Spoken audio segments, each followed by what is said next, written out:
I think many of us just lie to ourselves sometimes about the story that we have been through in our life because we want to tell a version that allows people to see us, but also allows people to feel us. But no one can feel you if you're lying to yourself. I've never really sat down and told my story properly ever, even if it's a SparkNotes version. Because I get scared to be judged, but when I think about it, the thing that saved me from myself 5 years ago was listening to someone else's story. And sometimes we can get so stuck in our own vision of how we want to be perceived, we forget just how powerful who we are is. Growing up, I was a girl that was full of wonder, rebellious nature, and a lot of fire, but also I was deeply, deeply sensitive. I felt and saw the world in vivid color and imagination because that was my escape. I grew up with 3 learning disabilities, ADHD, dyslexia, and an auditory processing disorder. All 3 of those things made me feel deeply misunderstood. I went to a school where if you weren't smart, people would bully you. And because of that, I always questioned my own intelligence. I always questioned how I showed up. I always questioned how I spoke, because it always felt like no matter what I said, I was speaking a different language. And my home life had a lot of intense love, but also a lot of intense darkness and chaos and pain. And in that, I had to be a protector.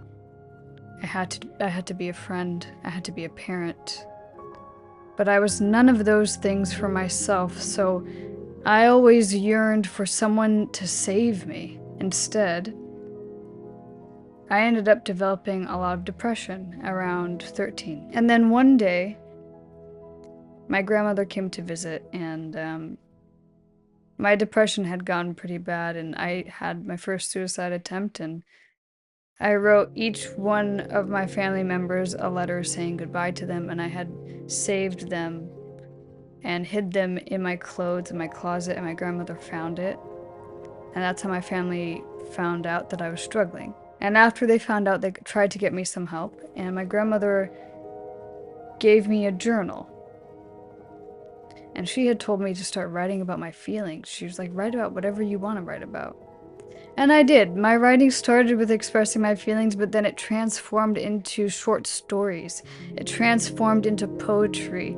It transformed into an outlet, finally, where I felt like I had a voice, and it was just in those pages. And that was the moment that I realized that there was so much power with pen to paper, and so much freedom with how I expressed myself. And as I got older, I started realizing that I became more and more fascinated with why people behaved the way that they did, because I was treated so poorly by so many people around me. I just wanted that control. I wanted to understand people. I wanted to understand how they moved, how they operated, because I felt like I never fit in. So I felt like if I could understand them more, I could shape-shift and be more like them, but also predict what would happen, so that way I could feel like I was always safe. So I became incredibly fascinated with forensic psychology, and that's what I thought I was set on studying. I grew up doing martial arts, so I figured, hey, this is a great pairing, and maybe this is what I want to do. And after that, I ended up being in my first real relationship, my first love, and that love was the muse for how I felt. I felt like all the movies I had watched of love and romance was something that I was finally being given. But then I also had my first heartbreak. And after that heartbreak, as we all know, that launched the most rebellious streak I had. I was angry at the world. I was angry at the universe. I was angry at everyone and anyone because that relationship was my solace for a while. I started abusing pills and sneaking alcohol, and then I put on a ton of weight. I decided to get my first tattoo right at 18, and it's a huge dragon on my back, which I still love to this day. But that dragon, that symbol of that tattoo for me was almost like a cry for help, because I always felt so trapped by my environment, like I couldn't be me. Like I was trying to fit into a box of how people wanted me to be, and I was trying to fit myself into a box of how people wanted me to be, that I got so upset about it and I decided to do something about it. And the dragon to me symbolizes strength and faith. And I entered this 24-hour play festival, and something inside of me told me to just kind of push myself and get out of my comfort zone a little bit, because I was starting to develop a little bit more confidence in myself in some ways because of my rebellious nature. And so within this play festival, we had a choice of being an actor, a script writer, a director, or a production assistant. The safe route for me would have been the production assistant, but one of the teachers chose me instead to be the director. When that was over and I saw it performed, I saw what I had imagined in my head become reality, it lit me up inside. So then I went to college. When I went to college, I was still set on studying that degree. And then one day I was in a class that actually combined both of my loves, film and forensic psychology. And I thought this was great. I go, hey, you know what? Maybe I can get the best of both worlds. And in that class one day, a woman walked in within that career and field, and she told us what it was really like in that job. And it dawned on me very quickly that it wasn't meant for me. It's not something I want to pursue. So I threw all caution to the wind. I made my parents very angry, and I decided to completely go off course of what I told them I was going to do and study creative writing, screenwriting, marketing, and film. I was blessed that I was able to create my own degree at the Scholars Program in my school, so that's what I did. After I decided to start pursuing my dreams, I had a lot happen in my family and at home. A lot of loss, a lot of tragedy, death, and then also at school. I became a version of myself that I hated because I was surrounded by the wrong people. And because of that, I became very, very selfish, very self-interested. I fell into drugs and partying very quickly. But then I also faced assault and lost a lot of people through lying and being someone that I wasn't proud of. Then there came a moment senior year, and I made the decision to get sober on my own, cold turkey, and figure out how I was going to graduate on time. And when I graduated, I had an opportunity to intern at Paramount, but I turned it down because I didn't believe in myself, and a part of me thought, well, I don't know if I want to work for someone else, maybe I want to work for me. I decided instead to go work in semiconductors and learn about business from the ground up. As a basic assistant, then to inside sales, then tried outside sales, and then became director of operations. And then there came a moment, continued to build myself up in this company or take a risk. Because the meanwhile, while I was there at this company, which my father's company, and you might hear that and think, oh wow, she had it easy. No, I did not. A lot of assumptions that because it was my father's company that I had a lot handed to me, and that's not true. He was harder on me, a lot harder than me than everyone else, and unfortunately, when you work with family, it can be a very toxic dynamic. I think any parent just wants their kid to be safe. They want their kid to be successful, so his fears became my fears. His beliefs became my beliefs. But yet, I still started to pursue my own dreams outside of his company. And he knew, and he was upset about it, and he didn't like it. But I kept doing it. I started freelance writing on the side. I wrote for a magazine for a while. Started to pursue more freelance writing outside of that. And my work now just kind of is floating internationally around the world.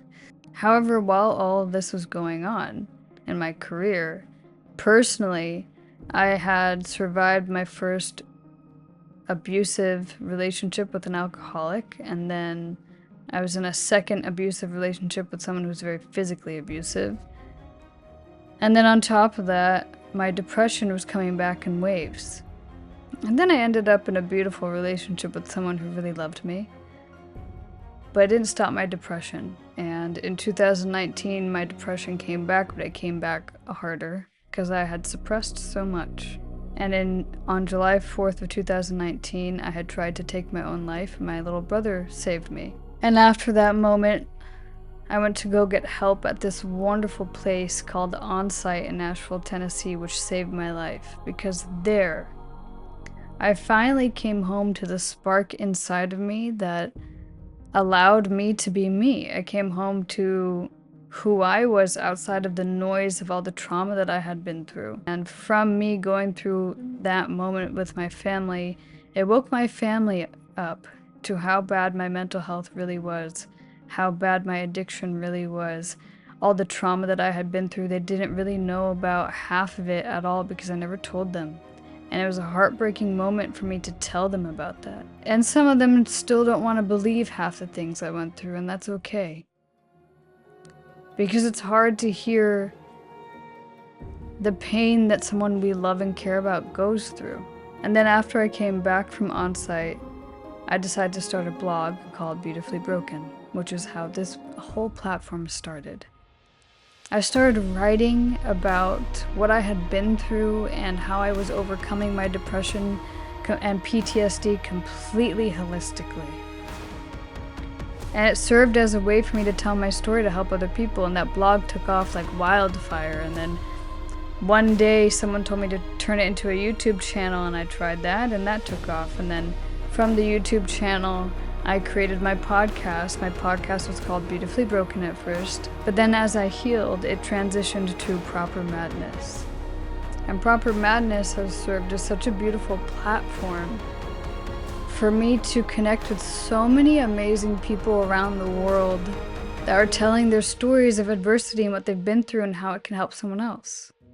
And after Proper Madness took its course and blew up and everyone loved it, and it just was something that was quite well known. I got all these followers, and social media felt like a place where I felt popular. And in that popularity, I actually lost myself because I was labeling myself as all these identities of what I had been through instead of who I was. I took a break from social media for 2 years, and I lost almost all those followers, and I'm appreciative of all the people that stayed. When I came back, I didn't know why I was back on social media. I didn't know what I was doing. I didn't know why I was doing it. I just, at that point, I think tried to be an influencer, and I hated every moment of it. No offense to any influencers. It wasn't something I liked because I had no purpose. As of May of this year, 2025, I decided to start my own business. I decided to finally believe in myself and finally start creating and finally do the things that I love and I enjoy, but to help other people with it. So I started restudying photography, cinematography, marketing, and writing in May, and building up my craft and just practicing again and again and again until I finally found this beautiful moment where I fell back in love with art.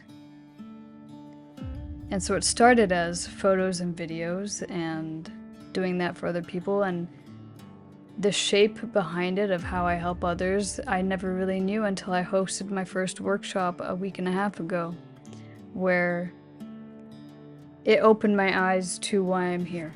My whole life I did nothing but try to be everything for everyone else and nothing for me.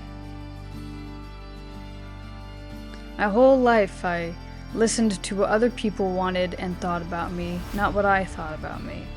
And so all these beliefs were created that I took on that were not true. And every single time I was faced with adversity, even though you're hearing the Sparks Notes version of it and not the full truth of everything, the common theme was a girl who didn't know who she was. A girl who lost her identity. A girl who didn't believe in herself. A girl who didn't believe that her dreams could be something that she pursued. But if I can tell you now, every single time I faced any sort of adversity, every single time I hit bottom, every single time my depression hit me, every single time someone broke my heart or screwed me over or hurt me or assaulted me, every single time I overdosed on drugs and somehow I survived, I was faced with one specific truth. Will I keep abandoning myself, or will I finally fully choose me? So I ask you, in your story, are you choosing you? Are you really choosing you? Or are you choosing the version of you that feels safe?